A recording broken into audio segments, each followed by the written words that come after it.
So this is what I learned early in life. I am not perfect. This is what I learned my first day as a pastor. Someone else knows that I'm not perfect. And that lady, and she was a lady, and sometimes when people disagree with me, I prefer to call the lady women, but this woman, but this was a lady. It's Mary Mulligan. She was the only one of the 7 that voted against me when I went to my church in southern Indiana. So she was also the first one of the 7 to die. There is no correlation between the two. I can assure Correlation you of that. does not prove causation. Just because she didn't vote for me doesn't mean she did.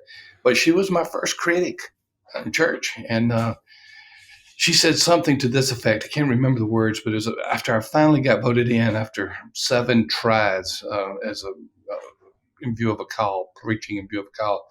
And she said, I know you talked about Billy Graham in your sermon, but I can tell you one thing, you sure ain't Billy Graham. And that was my first affirmation from her.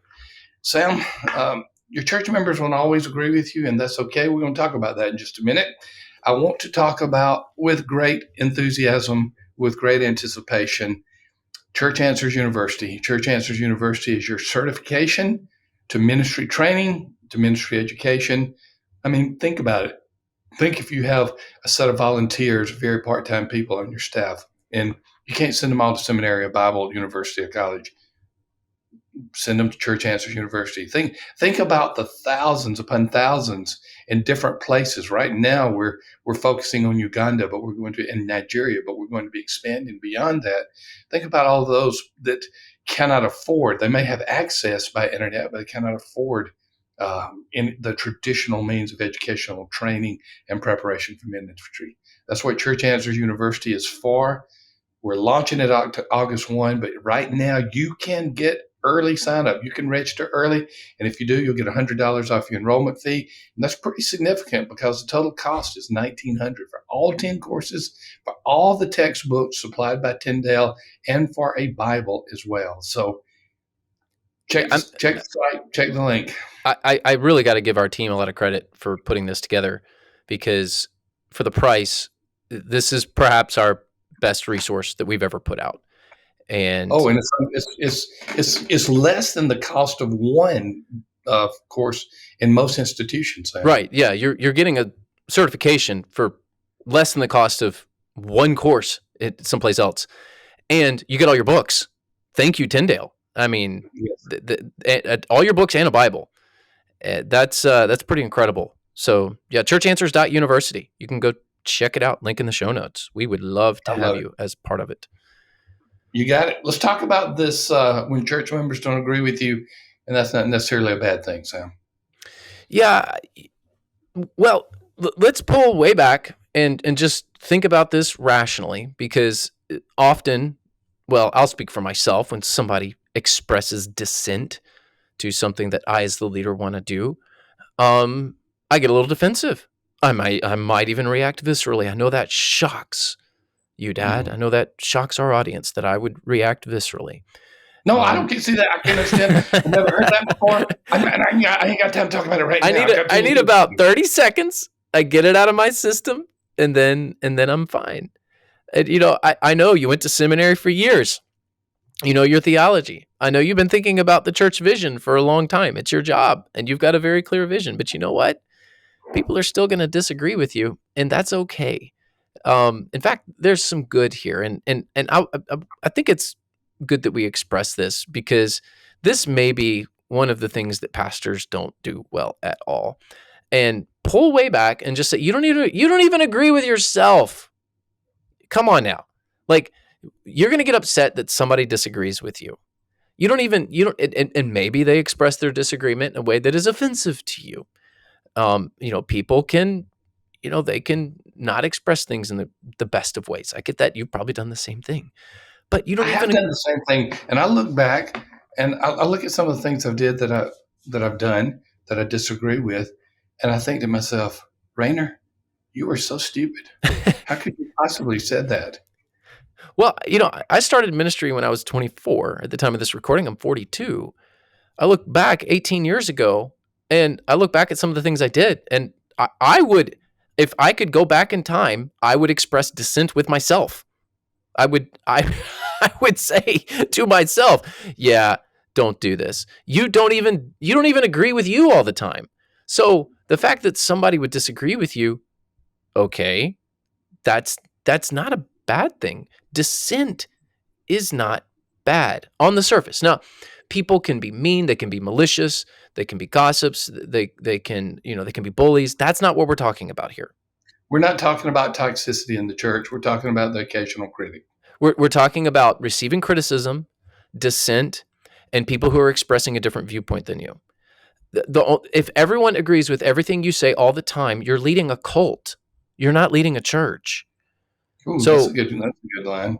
you know, over the long tenure, you're not even going to agree with yourself. Of course, people are going to disagree with you.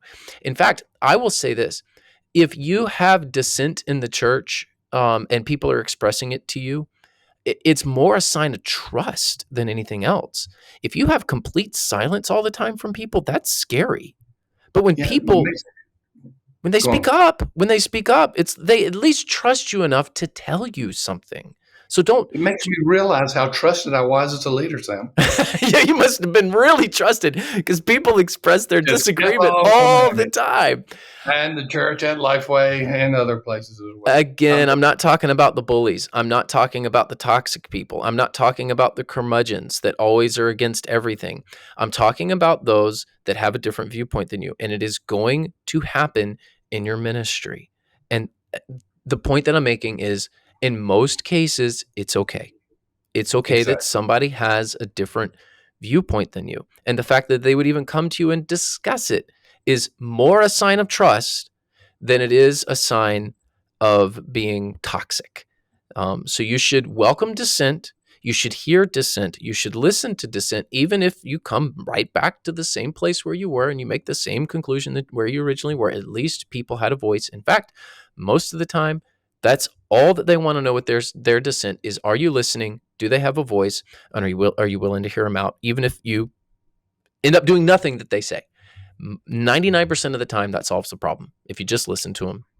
We sometimes talk in leadership and use the phrase echo chamber. Uh, Tell us what that means and what can result. What are some of the things, negatives that can happen with this echo chamber? Well, the best example that I can give are social media algorithms. So, what is an echo chamber? Well, an echo chamber is where you put yourself in a place where you only hear the things that you want to hear. The social media algorithm knows you and it rewards things that come to you that you like. So, social media is always going to show you a very self-centered view of the world. It's going to be the world that you want to see. And I don't think people talk about that enough. Like the reason that you rarely see people disagreeing with you on, on social media, at least in the feed, is because that's the way social media is designed. It's not designed to give you a balanced view. It's designed to give you a very polarized view. And no, most people agree with me. Only those few idiots over there don't. Well, that's because it's an echo chamber. You don't want to create a church that becomes an echo chamber. You don't want to put on every committee a bunch of sycophants. You don't want to stack the staff in a way that they're just going to do everything that you say to do. And when you get to the point to where people just don't care and they're just going to just do what you tell them to do, that's apathetic compliance, and it can create a very dangerous echo chamber. You need people to express disagreement when it's a very sensitive issue, when it's a very controversial issue, when it's an issue that may require a lot of resources of the church, time of the church, a big capital campaign. Well, you need input on that, and you need people to express themselves with something big. I don't recommend the movie as maybe the best family fare, but that old movie, Office Space, did you ever see that? No, yes, Office Space. Yes, it's a great movie. Office, where the Don't watch it one with guy, don't watch it with your children if you have young children. But the real focus, they have these two dudes that do a lot of different things, and then they have their opposition there. But the main person is an office worker who wants to say something, basically wants to say he's not getting paid anymore and you're still making me work. But nobody will hear him. Nobody will hear him out. And finally he explodes and he causes an explosion. I know, spoiler alert, the whole building blows up because of this dude. So Unheard dissent, well, that is a good story of how it can cause an explosive reaction in your organization, particularly in your church. If you squelch dissent, all that you're doing is packing dynamite. That's all that you're doing. And it's going to blow up on you at some point. When you free people up to express their mind, even if you disagree with them, you're actually diffusing a bomb. So when you don't hear people out and you don't open up channels of communication, you're actually you as the leader are creating a toxic and explosive environment. So dissent is actually something that's very important to the to diffusing the problem, as opposed, you think it feels like you're getting attacked. It feels like you're taking fire, and sometimes you are. But what you're actually doing is making things better for the church. So you've got to hear people out on dissent. Otherwise, you are going to end up with a very explosive situation because people will bottle it up, just deal with it. And then finally somebody's going to blow, and then everybody's going to go, yep, that's exactly how I feel. And you're going to find yourself in a very difficult spot because you didn't allow for people to express themselves. Did you ever read the book Team of Rivals about Lincoln? Yes. Yes, Lincoln, well known for surrounding himself with people who disagreed with him. Doris Kearns Goodwin, one of the best biographical writers around. It is my best biographical / leadership book, my favorite one that is out there. Because you're exactly right. He brought some of his political nemesis to become his close advisors. I don't know if I'd recommend that, but it is definitely a viewpoint where he welcomed dissent, and he welcomed it openly, even with those who were close to him. Well, it was wise for Lincoln because of where our nation was at the time. That's And a good point. Not every church is on the precipice of a civil war, but some are. But some are, and it may mean that you've got to bring people in that you otherwise would not. So there are some good lessons there. The last thing that I'll say is, Dad, you're not perfect. Thank you.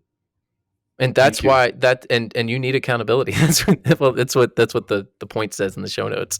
You're not perfect, and you need the accountability. I was listening to your mother talk about your preaching and your younger brother's preaching and some things your middle brother is doing. He's now on his own with a new company, and she was just going on and on about it. And I said, just out of curiosity, do you think your sons are perfect? Yes, I do. And she knows theologically that was not precise, but, she has such a love for her 3 boys that she just thinks they're the greatest things in the world. But you're right, Sam. Her husband ain't. I am not perfect. Well, I'm certainly not either. And I will tell everyone that's listening, pushing back on dissent is a vicious cycle, and it is one in which you become ingrained in the thought that you can't possibly be wrong. So the more you push back on dissent, the more you will think of yourself that you can't be wrong. And that's a place where you don't have the accountability that you need. And I would say that a lack of accountability is one of the biggest reasons why we are seeing so many failures in the church. And the point of this podcast is not to name names and to drag people's name through the mud. That's not what we want to do. But there are some well-known, large-scale moral disasters that we're seeing in the church of varying degrees and varying backgrounds and all sorts of different types of people. And you wonder, is there a crisis in the church? And I would say, yes, there is. It's a crisis of accountability. It's not any one personality. It's not a particular tribe. It's everywhere. And the problem is that people are not allowing for dissent. They're creating systems that actually don't have accountability. The system dissuades accountability, and it creates a culture where a massive moral failure is likely to happen. So this part of dissent is a major issue. You need to have people who can speak truth in your life to hold you accountable. Sam, there is a perception with some that polity can solve all of the problems of accountability. Now, I would agree that there's some leadership models that engender greater accountability than others, but polity in itself will not solve the problem. You can have plurality of leadership. You can have elders. You can have staff led, staff run. You can have a diaconate that has strong leadership voices. Any of those can be twisted or abused where you still have the echo chamber. So the polity in of itself does not create a system. You have to be intentional with the polity. Completely agree. And I do believe that there are some forms of polity that are dangerous. I've seen, and some of these are extreme cases of where there's no internal accountability in the church, and it's three people on an external board. The pastor only reports to three people that aren't even members of the church. There's some external board, and I would run from that church if that's the church that you're thinking about. Don't join that church. That's a very dangerous system. So, but then there's, you talk church polity, just like traditional, established church polity that's been around for a long time. Yes, elders, elder rule, congregational government.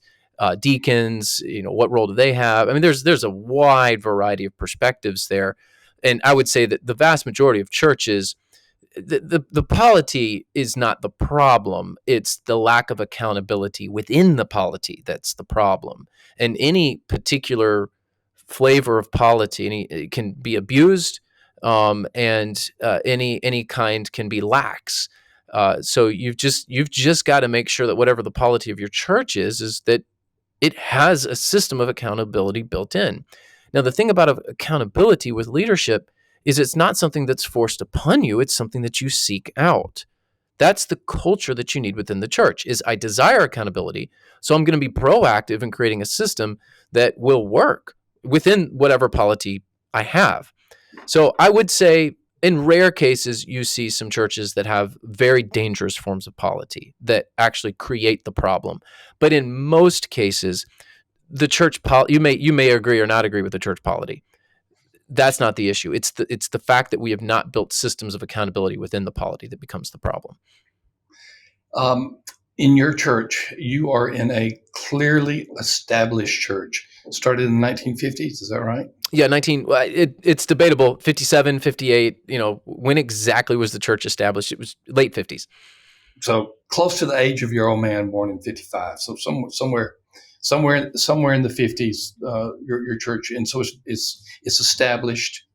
Established is a better word than traditional. It is Baptistic. It's congregational. Talk about how you're in your 8th year now?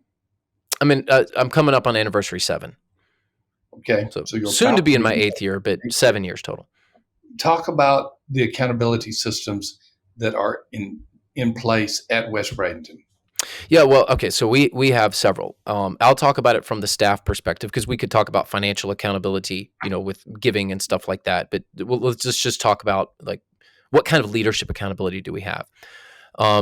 So we have every staff person runs through a giving check every year. So we require staff to tithe. So you have to be giving to the church. All your devices have to have software attached to them, particularly church-owned devices. And we're tracking, what, if there's any inappropriate sites you're going to. Everyone is required to have somebody in the church that holds them accountable and somebody outside of the church that holds them accountable. So you need at least 2 accountability partners where it's somebody within, somebody external, to give you 2 different perspectives. So we have a very formal system through those measures, but our polity is as such to where we are congregational. We have deacons, and the congregation, through the congregation, we have committees. We have 4 standing committees. So it's not like, some horror stories where you hear like you got 32 standing committees in a church that has 100 people, which we've seen those at church answers. People come to us for help. We've certainly seen them. Right. So we have committees. There's 9 people on each committee, and I won't get into all the details there, but They help make decisions within the church. We have a church council, which is the heads of all the committees, the chair of the deacons, and a few other people that work with me on the vision of the church. And then ultimately, the congregation is the one that holds everybody accountable. And we have quarterly business meetings where we run big decisions by the congregation, and they vote on it. So I know that's not a polity for everybody. And I know that there are many who would vehemently disagree with me on the way that the church is structured, and they have a very different biblical perspective on what polity needs to be. And I respect that. I understand the differences, but the important thing for this episode is everybody knows what the system of accountability is. Like, it's something we teach at the membership class. Like, here's how your pastors are held accountable. The pastors have an additional covenant we have a membership covenant, and the pastors have an additional covenant that they're held to. So we have several things that hold people in check. And I think that's important. We have a doctrinal side to it. We have a giving side to it. We have the, personal purity side to it. What are your eyes taking in? And then we have just the leadership perspective, the leadership side to it as well. All areas of my life are held in check by somebody in the church. And I think that's important. The topic has been your church members won't always agree with you, and that's okay. And I think you've heard good reasons why that's okay. You've heard reasons and ways to build in accountability.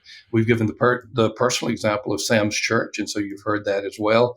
I hope this is helpful to you, because every leader is going to get criticism. If you're not getting criticism, you're not leading. So every leader is going to face those moments where someone does not agree with you. And how you deal with that is really a result of two things: how God is working in you personally, and then the systemic approaches that you have within your organization, particularly the church. And I think you've heard a lot of good ones from there. I just want to say a few words about the New Believers Bible at Tyndale. We've been talking about this, folks, and it's an incredible Bible. Yeah, you can get it for new believers, but you can also get it for yourself and those longer-term believers. It's the New Living Translation, of course, our favorite translation. It combines notes and resources, and it helps a Christian to know, where do I go from here? You're going to love it. Go to the show notes. You can see a lot of information there as you begin to open up this opportunity for not only new believers, but for you as well. Well, this has been a great show, Sam. And for those of you who've been watching on YouTube, hey, go subscribe. If you're looking at an app, I know you'll hear this in the closing, but give us a rating and review. And we just want to remind you, because this is brought to you as a free ministry by our sponsors. That's why we mentioned them. Without them, you would not have this resource. So check them out. Sam, thank you for this information. I think it's very helpful for the local church, and I think it'll help our churches get healthy.